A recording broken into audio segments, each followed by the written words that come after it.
ಮನೆಯಲ್ಲಿನೇ chemicals ಇಲ್ದಲೆ ಕುಂಕುಮನ ಹೇಗೆ ತಯಾರು ಮಾಡ್ಕೊಳ್ಳೋದು ಅಂತ ನಾನು ನಿಮಗೆ ವಿಡಿಯೋದಲ್ಲಿ ತಿಳಿಸ್ಕೊಡ್ತಾ ಇದ್ದೀನಿ.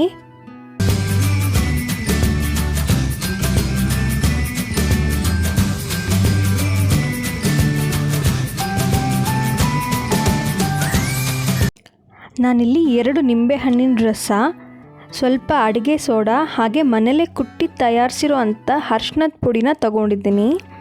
ಇಲ್ಲಿ ನಾನು 2 ಸ್ಪೂನಷ್ಟು ಅರಿಶಿಣದ ಪುಡಿ ಮಾತ್ರ ತೊಗೊಂಡಿದ್ದೀನಿ. ನಿಮಗೆ ಜಾಸ್ತಿ ಕುಂಕುಮ ಬೇಕು ಅಂದರೆ ನೀವು ಜಾಸ್ತಿ ಅರಿಶಿಣದ ಪುಡಿನ ತಗೊಳ್ಳಿ. ಇದಕ್ಕೆ ಅರ್ಧಕ್ಕಿಂತ ಸ್ವಲ್ಪ ಅಡುಗೆ ಸೋಡಾ, ಅರ್ಧ ಸ್ಪೂನ್ಗಿಂತ ಸ್ವಲ್ಪ ಅಡುಗೆ ಸೋಡಾನ ನಾನು ಇದಕ್ಕೆ ಹಾಕೋತಾ ಇದ್ದೀನಿ. ಹಾಕ್ಕೊಂಡು ಚೆನ್ನಾಗಿ ಕಲಿಸ್ಕೋಬೇಕು. ಇದನ್ನು ಕಲಿಸ್ಕೊಂಡ ಮೇಲೆ ಸ್ವಲ್ಪ ನಿಂಬೆ ಹಣ್ಣಿನ ರಸನ ಹಾಕಬೇಕು. ಇದು ಹಾಕಿದ ತಕ್ಷಣ ಮೇಲ್ಗಡೆ ನೊರೆ ಥರ ಬರುತ್ತೆ, ಯಾಕೆ ಅಂದರೆ ಅಡುಗೆ ಸೋಡಾ ಹಾಕಿರೋದ್ರಿಂದ. ಇದು ಮೂರನ್ನು ಚೆನ್ನಾಗಿ ಕಲಿಸ್ಕೋಬೇಕು. ಹೇಗಂದರೆ ಅದು ಉದುರಾಗಬೇಕು. ಚೆನ್ನಾಗಿ ಕಲಿಸ್ತಾ ಇದರ ಕಲರ್ ಚೇಂಜ್ ಆಗುತ್ತೆ. ಅರಿಶಿಣದಿಂದ ಒಂಥರ ಕಂದು ಬಣ್ಣಕ್ಕೆ ಇದು ತಿರುಗುತ್ತೆ. ಅಲ್ಲಿವರೆಗೂ ನಾವು ಇದನ್ನು ಚೆನ್ನಾಗಿ ಕಲಿಸ್ಕೋಬೇಕು. ಸುಮಾರು 10ರಿಂದ 15 ನಿಮಿಷ ಮ್ಯಾಕ್ಸಿಮಮ್ ನಾವು ಇದನ್ನು ಚೆನ್ನಾಗಿ ಕಲಿಸ್ಕೋಬೇಕು. ಕಲಿಸ್ಕೊಂಡ್ಮೇಲೆ ಒಂದು ಪಾತ್ರೆಗೆ ಹೀಗೆ ತಳಕ್ಕೆ ಉಪ್ಪನ್ನು ಹಾಕಿ ಅದನ್ನು ಚೆನ್ನಾಗಿ ಕಾಯಿಸ್ಕೋಬೇಕು.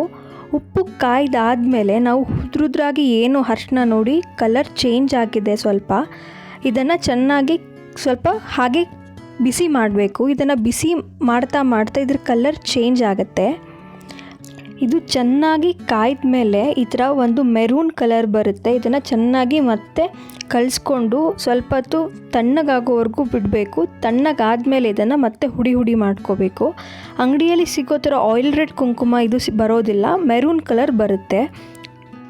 ನೀವು ಇದನ್ನು ಗ್ಯಾಸ್ ಮೇಲೆ ಕಮ್ಮಿ ಅಂದರೂ 10ರಿಂದ 15 ನಿಮಿಷದವರೆಗೂ ಹೀಟ್ ಮಾಡಬೇಕು.